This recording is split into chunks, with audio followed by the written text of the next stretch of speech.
Can you come so we can go? Andrew asks softly. Adana doesn't move. The evening sun paints the small compound gold. A quiet street in Port Harcourt hums with distant traffic and the smell of roasted fish from a roadside stand. A navy blue kaftan man leans on a shining Bentley parked by the gate, red cap neat, smile gentle. He tilts his head at Adana like she is the only person in the world. The man asks, "Who is he to you?" Adana's eyes flick from the kaftan to Andrew's worn t-shirt. She lifts her chin, smooths a wrinkle on her dress, and says the words that split the air. Ignore his talk, he's my janitor. Andrew blinks once, then twice. The Bentley's door clicks open. Adana slides into the front seat like she has just sat on her future, legs crossed, handbag on her lap, a tiny smile hiding in the corner of her mouth. Andrew steps forward, hands shaking but calm on the outside. He taps the Bentley window. The man in the red cap looks up at him. The smile still there, but his eyes deep, like he knows something no one else does. He presses a button. The window lowers with a soft whir. "Good evening," Andrew says. The man turns to Adana. "Step down for a moment. Let's clear something first." Adana huffs, opens the door, and faces Andrew with fire in her voice. "Why are you blocking my chance? Don't rub your poverty on me. I have made a choice." The man in the red cap watches them both, quiet. He turns back to Andrew. "Good evening, sir." 7 days earlier, Andrew Johnson in his Lagos study, lights low, city skyline blinking through the glass. He was 35, a billionaire CEO, and the leader of Anditech, the company that built learning apps for kids in rural towns across Africa. But none of that could warm the cold place in his chest. Love. He had failed there. Juliet had been the last blow. She ran 2 days to their wedding. She withdrew $500,000 from his company account she had access to.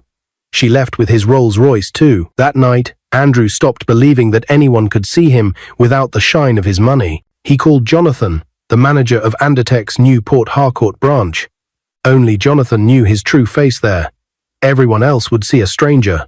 "I'm coming down," Andrew said. "No sirens, no noise. I'll be a junior staff. If love is real, it will find me in ordinary clothes." 2 days later, the private jet cut through clouds to Port Harcourt. An old sedan waited on the tarmac. He drove himself to the outskirts, to a small one-bedroom apartment with a stubborn door and a humming fridge. He unpacked a small bag, plain shirts, worn jeans, nothing that sparkled. At dawn, he walked into Anditech Port Harcourt, wearing a faded t-shirt and scuffed shoes. Some people looked at him with quick, sharp eyes. A few laughed under their breath. He carried files. He ran small errands. He kept his head down and his ears open. He greeted everyone with the same soft, "Good morning," like a habit he refused to lose. On the 7th day, he met Adana. She sat at a desk with 2 monitors and a simple necklace. Her hair was packed neatly, her face open and careful at the same time. She was a data analyst, fast fingers, steady eyes. She explained numbers like stories. She laughed with her whole face when the data made sense. She said, "Thank you," when he brought her printouts. She asked his name and did not forget it. They ate jollof rice in the canteen, same table, different plates. She told him she had walked through heartbreak too. People had called her not enough, not shiny, not their class. She had cried in rooms where nobody saw, then wiped her face and kept going. Andrew listened. He wanted to believe, but the old pain sat beside him like a guard. That night he stood outside his small apartment and called Jonathan. "Help me test her heart," he said. "One last time. If she is true, I will tell her everything." Jonathan understood. A plan began to move quiet and smooth. The next evening, Andrew invited Adana to see where he lived. She came. She stood in the doorway, eyes moving from the cracked paint to the tiny kitchen. A shadow crossed her face, fast as a cloud over sun. She forced a smile. "It's fine," she said, voice thin. They stepped outside to the compound. That was when the Bentley rolled to a stop, like a song ending on a soft note. The man in navy blue kaftan waved, gentle smile, red cap bright. He spoke to Adana like he already knew her heart. He called himself Nelson. Things changed in seconds. The way Adana's eyes lit up, the way she turned her body toward the car, the way hope rushed into her face like light through an open door. "Who is he to you?" Nelson asked, nodding at Andrew. Adana did not look at Andrew when she answered. Ignore his talk. He's my janitor. The words fell like a glass cup on tile. Andrew felt something crack inside him, but he did not raise his voice. He walked to the Bentley, steady. Like each step was a choice. He greeted Nelson with a small nod. Nelson looked up at him, and the smile on his face shifted respect, showing through like gold under dust. Step down first, Nelson told Adana. Let's sort this out. Adana stepped down, angry and loud, cutting the evening with her words. Why do you want to block my future? Why should I lose a rich man because of you? The compound held its breath. Nelson turned to Andrew, eyes calm, voice low. Good evening, sir. The word sir hung between them like a bell that had just been struck. Adana froze when she heard Nelson's voice, calm, sure, respectful, calling, Andrew, sir. Her brows knitted together. She turned sharply, eyes darting between the two men. Wait, what do you mean, sir? He's nobody. Just a junior staff, a file carrier. He lives in a one-room house, for heaven's sake. Andrew didn't answer. His silence was heavy, cutting deeper than words. The air itself seemed to shift. Nelson sighed, leaned back against the Bentley, and folded his arms. Adana, he said gently. Do you know who this man is? Adana scoffed, her voice sharp. Yes, he's Andrew, a low-level worker in our office. I know what I saw inside that tiny apartment. He is not my future. Please, stop making this sound bigger than it is. Nelson shook his head slowly, like a teacher watching a student fail the simplest test. No, Adana, the truth is the opposite of everything you just said. Andrew raised his head finally. His eyes steady, wounded, unblinking, met hers. I gave you my trust, he whispered. And in a heartbeat, you threw me away. Her lips trembled, but pride pushed her words out. What do you want me to do? Pretend I don't want a better life? You have nothing, Andrew. Look at him. Look at his car. His confidence. That's the kind of man I should be with. You should understand that. Nelson's expression hardened. That car you admire? It isn't mine. That confidence? It isn't built on my own foundation. I am only a shadow in a plan bigger than me. Adana blinked. What are you saying? Nelson's voice dropped lower, more deliberate. This Bentley belongs to Andrew. That house you saw is a disguise. This man standing here is not a janitor, not a junior staff. He is Andrew Johnson, the CEO of Undertech, the very company you work for, a billionaire. The one you thought too small for your dreams. The words struck like thunder. Adana's bag slipped from her hand and fell to the ground. Her knees felt weak. What are you talking about? She whispered, shaking her head. That's impossible. He dresses like he... Andrew finally spoke, his voice calm but sharp enough to cut. Yes, Adana. I am Andrew Johnson. I came here not as a CEO, not as a billionaire, but as a man looking for someone who could love me without the weight of my money. I wanted to know if there was a heart strong enough to choose me over glitter. Adana's breath came in short gasps. Her face flushed hot, then pale. She looked at Nelson, begging his eyes to deny it, to tell her it was a cruel prank. But Nelson nodded once, slowly. It's true, he said. The silence that followed was louder than her earlier insults. A dog barked faintly in the distance. The Bentley engine hummed. Then Adana's body collapsed forward. She dropped to her knees on the dusty ground and clutched at Andrew's trousers. Tears burst from her eyes as though a dam had cracked open. Andrew, please, she begged. I didn't know. I thought, oh God, I thought you were ordinary. I was blinded. Forgive me. Please, don't let this mistake define me. I can change. I swear I can change. Her cries were loud, raw, drawing curious stares from neighbors across the fence. Andrew's chest tightened at the sight. He had loved this woman. He had hoped she would prove different. Now, seeing her on the ground, begging with trembling hands, the pain pressed heavier. Adana, Andrew said slowly, pulling his leg free. If I had told you I was a billionaire from the start, would you have stayed? Or would you have only loved the title, the money, the power? She shook her head violently. No, no. I swear it's not like that. I was weak. I wanted to escape my pain, my disappointments. I thought wealth was my rescue. But you are my rescue, Andrew. Please, just one more chance. Nelson stepped forward, his eyes firm. Adana, you don't understand what you've lost. This was his final test. The chance for you to prove your heart was real, and in less than 1 minute, you traded it away. Adana wailed, her voice breaking. Please, I'm not that woman. I panicked. I let greed speak for me. Andrew, look into my eyes, I beg you. Andrew's face hardened. He turned away, walked back into the small apartment, and moments later came out with a leather bag. Without another word, he opened the Bentley's back door and slid inside. Nelson followed. The driver started the engine. Adana's hand slammed on the window as the car rolled forward. Please, Andrew, don't leave me like this. Don't let this be the end. But the Bentley pulled away, its red taillights glowing against the dusk.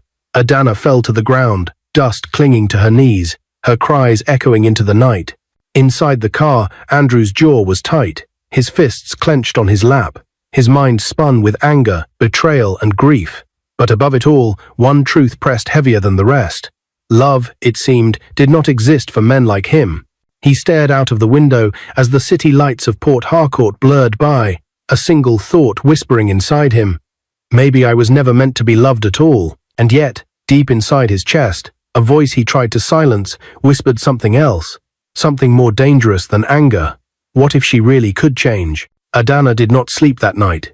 She lay on her bed, staring at the ceiling of her small apartment, the fan spinning lazily above her. Every second replayed the scene in her head, her words, her tone, the coldness in Andrew's eyes as he stepped into the Bentley. Ignore his talk. He's my janitor. The words haunted her like a curse. They rang in her ears until she pressed her pillow over her head, hoping to silence them. But they would not go away. By dawn, her eyes were swollen from crying. She did not have the courage to step into the Undertech office. How could she face her colleagues, knowing the man she insulted, the man she trampled on, was not just a junior staff, but the CEO, the owner of it all? Her hands trembled as she typed a resignation email, short and weak. I am sorry, but I can't continue. Please accept this as my resignation. When she pressed send, tears blurred her vision again. Meanwhile, back in Lagos, Andrew sat in his mansion study. The wide room, with its polished floors and glass shelves, felt colder than usual. He had returned on his private jet that morning, shutting out the world, refusing to talk to anyone except Jonathan. Love had failed him once more. He leaned back in his chair, rubbing his forehead. Juliet's betrayal still cut deep. Now Adana had added a fresh wound. He felt cursed in matters of the heart. Maybe money had poisoned his chances of finding genuine love. When Jonathan came in later that evening, holding his phone, Andrew hardly lifted his eyes. Sir, Jonathan said carefully. She sent another message. Andrew frowned. Delete it. I don't want to read anything from her. But Jonathan didn't delete it. Instead, he placed the phone on the desk. I think you should read this one. Reluctantly, Andrew glanced at the screen. The message was long, written in a trembling flow of words. Since I made that terrible mistake, I have not been myself. I now truly understand the consequences of greed and how wrong I was to leave you within minutes for a stranger I felt was better off. Please, I seek your forgiveness, even if you won't take me back. Forgive me so I can at least breathe again. The guilt is killing me every day. Andrew stared at the words. Something in them felt different, less like manipulation, more like broken honesty. His chest tightened. He pushed the phone away, but the words stayed, scratching at his mind. For Adana, life became a storm of regret. Days passed, yet she never stepped back into the Undertech office. She knew whispers would follow her, mocking her for throwing away the one man every woman in the city dreamed of. She deleted her social media accounts, blocked curious friends, and stayed indoors. Her phone the only place where her heart could reach him. Every evening she typed long apologies and sent them to Jonathan, hoping he would pass them along. Sometimes he did, sometimes he didn't. But one evening, as rain tapped gently on her window, she sat on her bed and wrote words from the deepest part of her shame. Andrew, I am not asking for marriage. I am not asking for wealth. I am only asking for forgiveness. Forgive me so I can forgive myself. Please. When Jonathan read it, he carried it straight to Andrew without a second thought. Andrew sat alone on the balcony of his mansion, the city lights twinkling below. He read her message again and again. His anger was still raw, but something inside him softened. Wasn't he too guilty of weakness? He had trusted Juliet too quickly. He had doubted Adana too much. And now, after all her begging, was he going to prove that his heart had no room for forgiveness? He picked up his phone. His thumb hovered over the screen. Then, slowly, he dialed her number. On the other side of the city, Adana was sitting in darkness, hugging her knees, when her phone buzzed. She looked at the screen and nearly dropped it. Andrew calling. Her breath caught. She pressed accept with trembling hands. Hello? Her voice was barely a whisper. Adana? Andrew's voice was low, steady. If you are truly sorry, if you are ready to start fresh on a clean slate, then come to Lagos tomorrow. I have already booked a flight for you. The ticket will be at the airport counter under your name. Adana's tears flowed again, but this time they were tears of relief. Yes, Andrew, I will come. I promise you, I will be there. Good, Andrew said quietly. Then we will talk. The line ended. The next morning, Adana packed a small bag with shaking hands. She wore a simple dress, tied her hair back, and boarded the flight to Lagos. Every heartbeat reminded her of the chance she had been given, a chance she did not deserve, but one she would never throw away again. When she arrived at Andrew's mansion in Lekki, her legs almost gave way. The gates alone were taller than any building on her street. Guards opened them respectfully, and she walked in slowly, her eyes wide at the marble floors, glittering chandeliers, and the fountain at the entrance. Andrew stood in the doorway, his tall frame dressed in a simple white shirt. For a moment, neither of them moved. Then Adana dropped her bag and fell to her knees again, her voice breaking. I am sorry, Andrew. I was blind. Please forgive me. Andrew's eyes softened, though his jaw remained tight. Slowly, he walked to her and lifted her by the shoulders. He looked at her face, red eyes, trembling lips, broken pride, and for the first time since the betrayal, he allowed himself to breathe. Adana, he said softly, everyone deserves a second chance. Even the best people can fall when temptation comes. What matters is the heart to admit and change. She sobbed harder, nodding. Andrew wrapped his arms around her and pulled her close.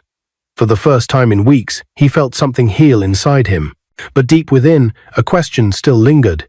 Could love survive after betrayal? Or was this just the beginning of another test?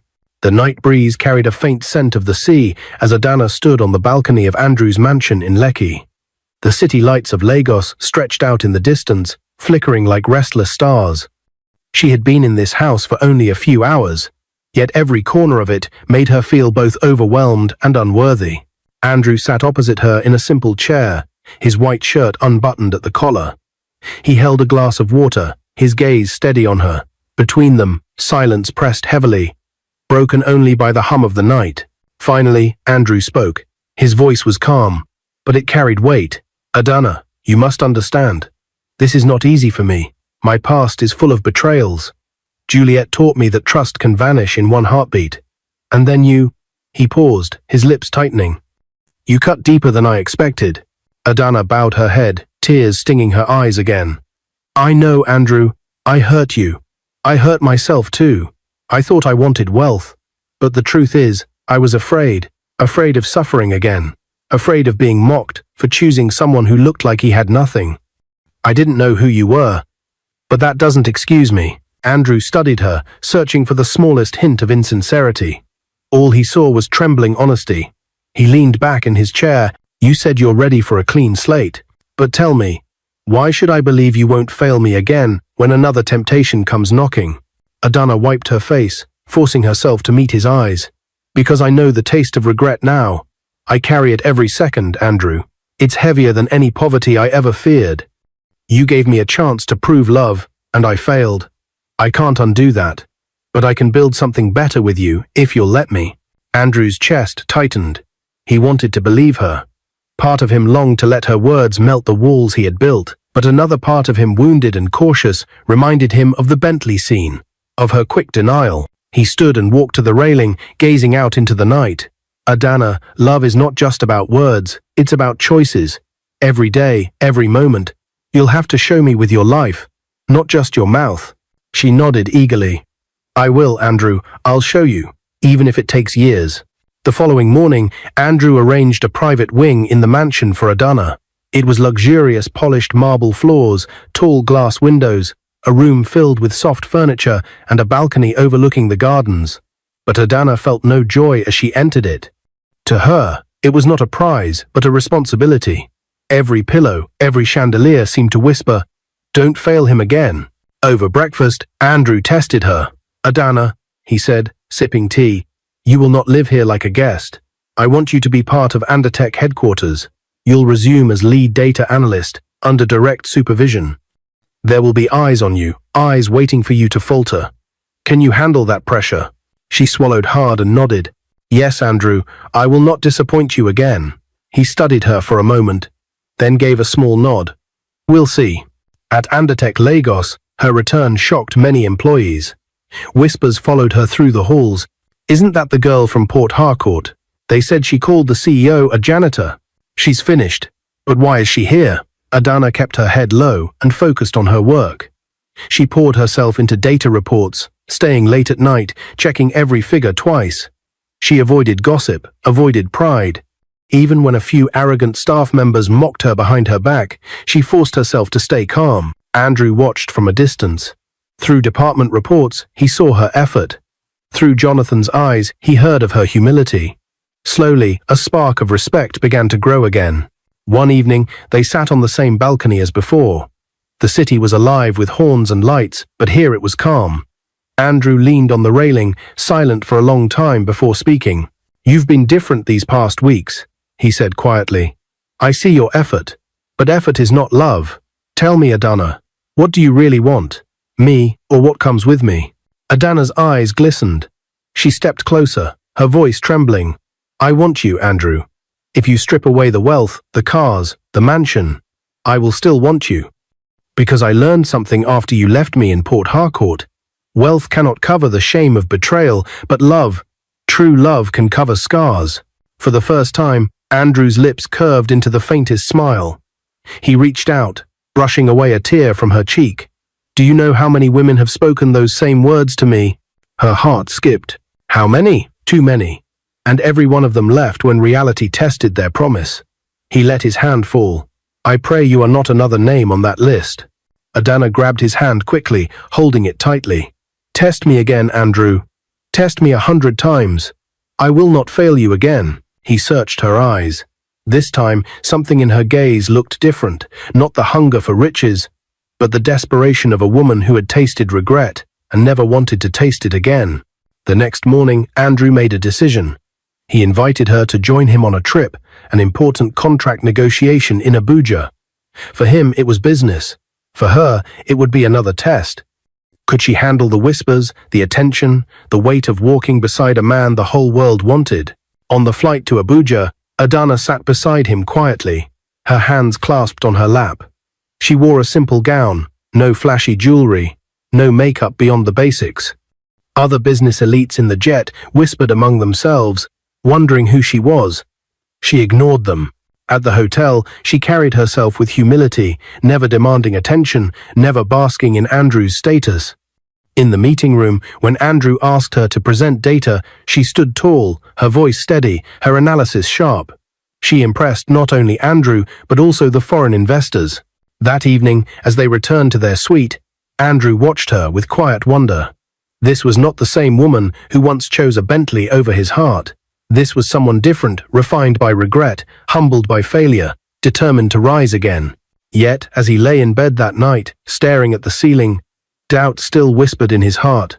Can people really change? Or is this just another mask waiting to fall? By morning, Andrew stood on the balcony of the Abuja hotel, the city still waking below. He sipped his coffee, lost in thought. Behind him, Adana stepped out quietly, her voice soft. "Andrew, thank you for giving me this chance." He turned, his eyes searching hers. "Adana, this is not just a chance. This is a test that may decide everything between us." She nodded firmly. "Then let me prove myself. Not with words, with actions." Andrew stared at her, the faint sunrise painting her face in warm light.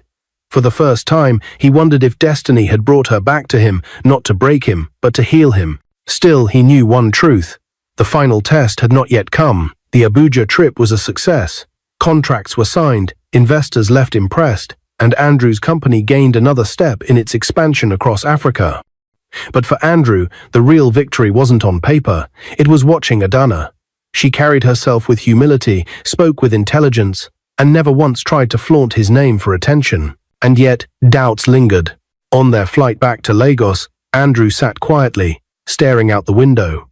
Adana noticed his silence and placed her hand gently on his. "Are you still doubting me?" she asked softly. Andrew turned his head. His eyes searched hers like a man looking for hidden cracks. "Adana, doubt is all I've known when it comes to love. Every time I trusted, I was betrayed. Juliet took my heart and my money.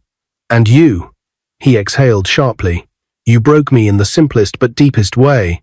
I don't know if my heart can take another failure." Adana's grip tightened. "Then let me be the one to prove to you that trust still exists. I will not run again. I will not trade you for anything. Test me, Andrew, please. One last time." Her voice trembled, but her eyes were steady. Back in Lagos, Andrew decided to do exactly that, set one final test. If Adana passed, he would give her not just forgiveness, but his whole life. The following week, he invited her to a high-profile business dinner at one of Lagos's most luxurious hotels. The ballroom glittered with crystal chandeliers, golden chairs, and wealthy elites dressed in dazzling outfits. Every guest there was someone with power: governors, CEOs, foreign investors. Andrew entered with Adana by his side. She wore a simple but elegant gown. He had chosen for her a navy blue dress, with no excessive jewelry. Just a touch of grace. Heads turned as they walked in together, whispers floating across the room. "Who is she? Isn't that the girl who? How bold, bringing her here." Adana heard it all, but she kept her chin up, refusing to let shame define her. She focused only on Andrew. At the far end of the hall, a woman appeared, tall, striking, dripping in diamonds. It was Juliet, the woman who had once abandoned Andrew and disappeared with his wealth. She smirked when her eyes landed on him, then sauntered over with calculated grace. "Well, well," Juliet said, her voice sweet but sharp. "Andrew Johnson, still charming as ever. And who is this?" She let her eyes sweep over Adana with deliberate disdain. Adana stiffened, but Andrew said nothing. He wanted to see what she would do. Juliet leaned closer to Adana, her lips curling. "Sweetheart, you have no idea the kind of man you're with. He is rich, yes, but his world is dangerous, full of temptations. Are you sure you're not just another passing shadow?" Adana's heart pounded, but she stood her ground. "I am not a shadow. I am here because I choose him, not his money, and I don't need your approval to love him." Juliet's smile faded, her eyes narrowing. She turned back to Andrew, her voice dripping with mockery. "You're really testing limits, Andrew. But we'll see how long she lasts." With a final smirk, she walked away. Andrew's chest warmed. For the first time, Adana had not wavered in the face of wealth and intimidation. But the night was not over. Later, as Andrew stepped aside to speak with a group of investors, another wealthy man approached Adana. He was tall, smooth-spoken, dressed in a glittering white agbada. He introduced himself as Chief Dare, one of Lagos's most influential oil magnates. "You are far too beautiful to be standing alone," he said with a charming smile. "Why waste your youth on a man who has been broken too many times? Come with me instead. I can give you more than he ever could: power, riches, a life without scars." It was the ultimate test. Every word was bait. Every offer was designed to see if Adana had truly changed. Adana's chest tightened. For a second, old fears tried to whisper, "This is your chance at security. This is what you always dreamed of." But then, she remembered Andrew's eyes that night in Port Harcourt, the look of a man betrayed, standing frozen while she walked away. She remembered her nights of regret, her days of shame, and the forgiveness she had begged for. She would not betray him again. She lifted her chin and looked Chief Dare straight in the eye. "No," she said firmly. "I am with Andrew. I don't want your money, your power, or your promises. He is my choice, and nothing you say will change that." The hall seemed to hush at her words. Chief Dare chuckled, surprised by her boldness, and stepped back. "Strong woman," he said with a nod before walking away. Andrew had seen it all. He had been watching from a distance. His heart swelled as relief washed over him. This time, she had chosen him without hesitation. Later that night, as the dinner ended, Andrew led Adana to the balcony of the hotel. The Lagos skyline glittered below, the sound of traffic faint in the distance. He turned to her, his voice low. "Adana, tonight I saw something different in you. You were tested twice, and you stood firm. For the first time, I believe your words are true. Tears filled her eyes. Andrew, he took her hand, his own trembling slightly. I have searched for love my whole life. I have been broken, disappointed, betrayed. But you, despite your mistakes, have shown me that even the broken can rise again. We are not perfect, Adana. But maybe, together, we can be enough. Then, to her shock, Andrew dropped to one knee. From his pocket, he pulled a small velvet box and opened it to reveal a diamond ring that sparkled under the city lights. Adana, he said, his voice thick with emotion. Will you marry me and walk this journey with me, not as a woman chasing wealth, but as a woman willing to build love on truth? Adana gasped, her hands flying to her mouth. Tears streamed freely down her cheeks as she nodded again and again. Yes, Andrew. Yes, I will marry you. He slid the ring onto her finger, and she collapsed into his arms, sobbing into his chest. For the first time, her tears were not of regret, but of joy. 2 months later, their wedding filled Lagos with awe. It was grand, attended by leaders, celebrities, and dignitaries. But at the heart of it all was something no money could buy. 2 imperfect souls, choosing each other despite scars. 3 years down the line, as Andrew held their newborn son, Sam, in his arms, he whispered with tears in his eyes, I thought love didn't exist. But you, Adana, you proved me wrong. Adana leaned against him, smiling through her tears. And you proved to me that forgiveness can build the strongest love. The boy stirred in his arms, and Andrew kissed his forehead. You will grow to know, Sam, he whispered, that humility and a heart of forgiveness wins it all. And in that moment, the wounds of betrayal healed into a story of redemption. What is your view about this story? If you were in Andrew's shoes, would you have forgiven Adana and take her back? Where are you watching from? If you enjoyed this story, comment, share and subscribe to our channel for more interesting stories.